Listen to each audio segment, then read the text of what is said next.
Praise the lord. హల్లెలూయా. ఏదైనా వాక్యము యోమ్ దెబిరీం 12వ తారీఖు 8వ నెల 2025వ సంవత్సరం. మన దేవుడు ఇస్తున్న చక్కటి మాట. రాజులు 2వ గ్రంథము 4వ అధ్యాయము 33వ వచనం. అక్కడ ఎలీషా చేసిన చక్కటి పని ఉంది.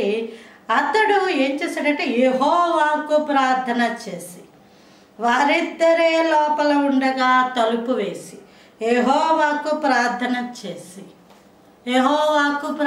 చేసి ఏంటి ఆ సందర్భము అని మనం చూస్తే షూనేము అనే పట్టణస్తురాలు, ఆమె యొక్క కుమారుడు చనిపోయాడు.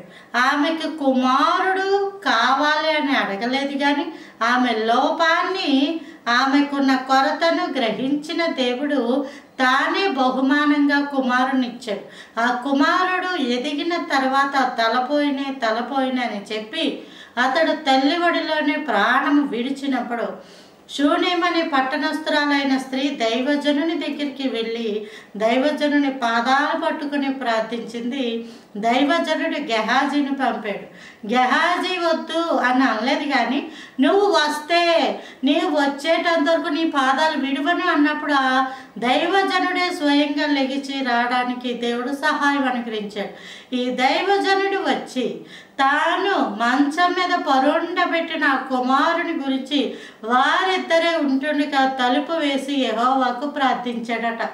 ఏదైతే నీ ఇంటిలో చచ్చిన పరిస్థితి ఉందో ఆ పరిస్థితిలో నీవు మాత్రమే ఉంటూ, నీలాంటి విశ్వాసం గల వాళ్ళు ఎవరున్నా పర్వాలేదు, కానీ విశ్వాసంలో నిన్ను కృంగదీసేసే వాళ్ళు కాకుండా దేవుడి చిత్తానుసారమైన విశ్వాసం నీలో ఉంటే వ్యతిరేకంగా మొండికి తిరుగుతూ తిరుగుబాటుదారునిగా ప్రార్థన కాదు. దేవుడు తన చిత్తము ప్రకారం నీవు ఆలోచన చేయగలిగితే నీవు అలా ఉండి ప్రార్థించినప్పుడు చచ్చిన స్థితి మరలా తిరిగి బ్రతుకుతాడు. దేవుడు ఆ చచ్చిన స్థితిని తిరిగి బ్రతికిస్తాడు. దీన్నే రహస్య ప్రార్థన అంటారు, దీన్నే ఏకాంత ప్రార్థన అంటారు. ప్రతి ఒక్కరి జీవితంలో ఇలాంటి అనుభవం ఉండాలి. ప్రతి ఒక్కరి జీవితాలు ఆశీర్వాదకరంగా మార్చబడును కాక, ప్రతి వారి జీవితాలు ఆశీర్వాదకరంగా ఉండును కాక. దేవుడే ఇక్కడ అంటున్నాడు, అతడట యెహోవాకు ప్రార్థన చేశాడట. మన జీవితాలలో భయంకరమైన పరిస్థితులు, చచ్చిన పరిస్థితుల్లో ఉన్నవాళ్ళు, లేకపోతే మన జీవితంలో పలానా పరిస్థితి చచ్చినదే, ఇంకది మార్పు చెందదు ఇంతే అనుకున్న పరిస్థితుల్లో ప్రభువాని దేవుని చిత్తాన్ని అడగండి. దేవుడు ఏం చెప్తాడో ఆయన బయలుపరిచిన విషయంలో ఆయనకు మాత్రమే ప్రార్థన చేయండి. దేవుడు మీ పట్ల గొప్ప కార్యాలు చేసి ముగించును గాక.